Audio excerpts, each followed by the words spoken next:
پرله پسې بایلل او هغه هم په دومره توپیر. سلام او مینه دوستانو، وخت مو بخیر. د ویډیو د مخه زموږ چینل در سره سبسکرایب کړئ. افغان وطن ویبپاڼه، لیکوال اجمل اند. دا ماتې تصادفي او بخت سره تړلې نه دي، بلکې افغان لوبډله ناسم مدیریت او خپل منځي ناخوالو سخته ځپلې او وړتیا یې نږدې نیمه راکمه شوې ده. البته په عمومي توګه په تېرو څو کلونو کې د مدیریت کلمه په افغانستان کې ډېره وشرمول شوه.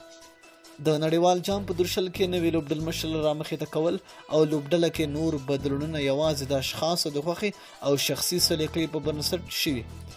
د لوبغاړو ترمنځ اعتماد او د لوبډلې پیاوړتیا پکې ګرد سره نه ده سنجول شوی.